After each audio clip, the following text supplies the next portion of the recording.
All right, we are loaded up in the car and we are getting ready to head on out and go get our Azure order. Are you girls ready to go get Azure? Yes. Yeah, so our Azure drop is about 25 minutes away. This is how I grocery shop every month, and we get most of our bulk foods here, and then I supplement different things at the local grocery store if I need it. But a good chunk of how we grocery shop comes from Azure Standard. So come along with us and we'll take you for the drop pickup. Get buckled up, girls.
Back there, and we are loaded up and ready to head home.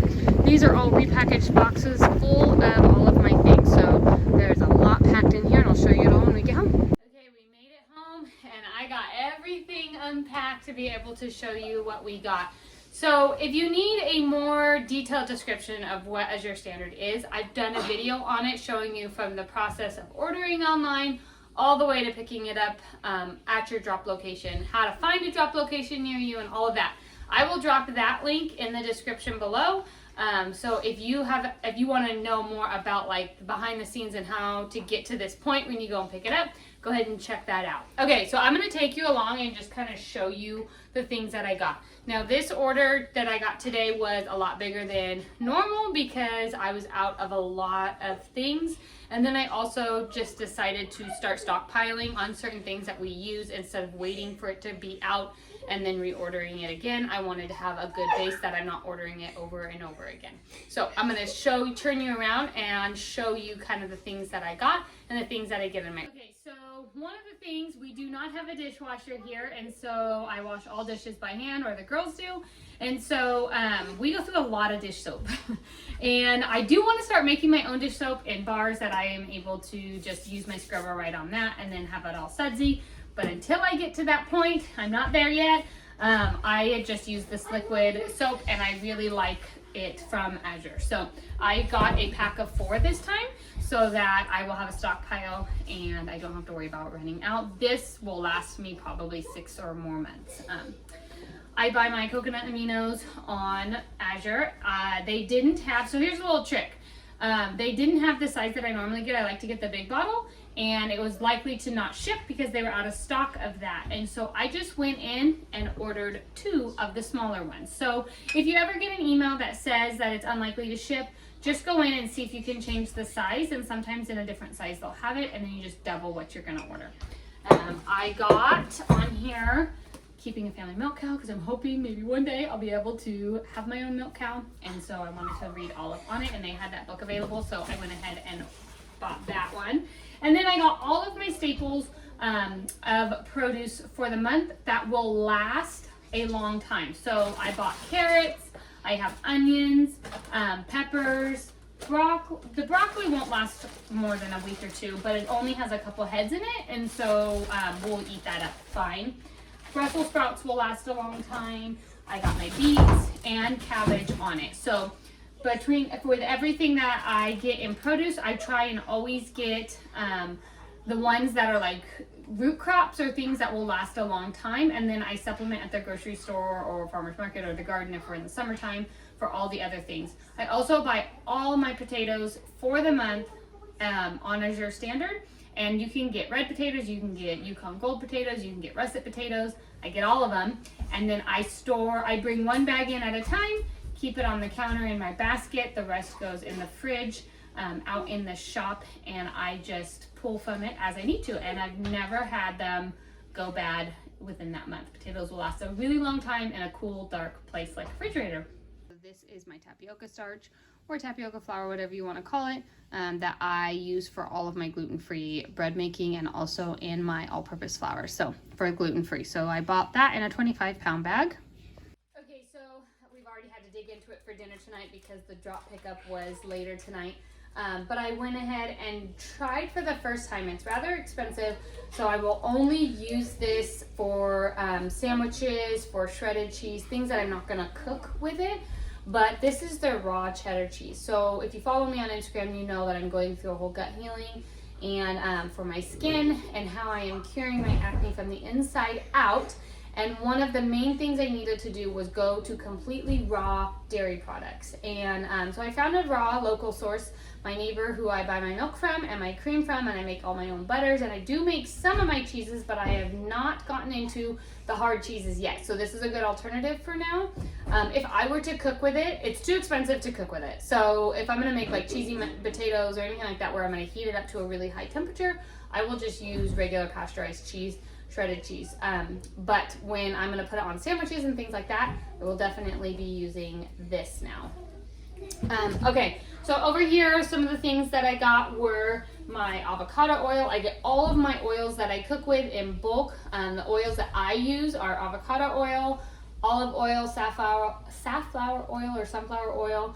And those are usually pretty much the only oils that I get. I get them in gallon-sized jugs, and I just use out of these. I was out of avocado oil. I probably use avocado oil the most, and so I needed to get a whole gallon of that. I always buy 10 pounds of lemons. I drink warm lemon water every morning, first thing on an empty stomach before I do anything else with raw apple cider vinegar. And so I go through a lot of lemons, and then with the rest of them, so I pull out what I need for the month of lemons, and then with the rest of them, I can lemonade concentrate so I can quickly whip up a batch of lemonade for the family. I got some cocoa butter wafers, so these are what I make my chocolate with. And so if I make any chocolate chips or anything like that, fudge, different things, these are good. I got a ton of them so that I don't run out and I can have them. This supply lasts me all year long. I probably won't need to buy these again. Okay, I'm back. Sorry about that. I dropped it, but I probably won't need to buy these again probably for the whole year. So, but every time I've been trying to get these in my cart, they have been out of stock, and so I finally got it this month, and so I'm very happy about that. I got some quart-sized bags from them, and I had gallon ones in there, but they were out of stock, so I'm hoping to grab those next time. I do get some spices from them, not all. I found a local source that I get my bulk spices in, but where I go, the Mennonite store that I go to get those, they didn't have lemon pepper, and we do actually use a lot of lemon pepper, so they didn't have the size that I wanted, and so I went with 2 smaller sizes, otherwise it wouldn't have shipped. I got my chocolate chips that I always use. I am milling my own flours for Clint for the most part, but sometimes I do like to use some all-purpose flour. So I got a little bag of all-purpose flour, some arrowroot powder that I use often in gluten-free baking, white corn masa, which I use to make my tortillas, and so I got 2 bags of those. I wanted to make sure I had a ton of that. Sunflower lecithin, and that is what I'm using in Clint's bread that I'm making when I freshly mill it myself with my mill. I did get some soft white wheat because I do want to be able to have some soft white wheat for pastries if I wanted to mill that myself, if I was out of all-purpose flour, and I know that that turns out better with the pastries. I do get my brown rice flour from them. Again, they didn't have the 25-pound bag, and so I got 2 of the smaller bags to compensate for that. And each of these are 5 pounds, so this was actually only a total of 10 pounds that I got, but I did have a 5-gallon bucket left still, so I just didn't want to run out like I did with the tapioca starch, and I've been scrambling for days waiting for this order, because I use tapioca starch in my bread recipe and in my all-purpose flour, and so not having it has been a little challenging to cook. And then I get my cane sugar. So I buy all my cane sugar raw and from Azure Standard. So one thing to note with kind of what I'm doing health-wise and why I love Azure Standard so much is that I am going back to ingredients in their rawest form. And so I try and find bulk ingredients at a good price that is in its rawest form, and then build my meals and eat from that. And so Azure Standard is a spot that I can do that easily and have as much in one spot once a month. Go pick it up all in boxes for me right off the truck. I can order it all online where it's easy. I don't have to remember things. I just do it as I go throughout the month. It just seems very, very easy for me. So that is how I shop monthly with Azure, and I hope that this gave you some ideas of things that you could buy on there. I will drop a link in the description to their website. It is my personal link that helps my family out if you order from that, and we really, really appreciate it, and thank you. And if you're wondering how to do it, never done it before, and really want a more descriptive explanation on how to do it from ordering all the way to finding your drop, then please check out the link of my previous blog post on Azure Standard and how we do that. I hope you guys enjoyed this video, and we'll see you next time. Take care.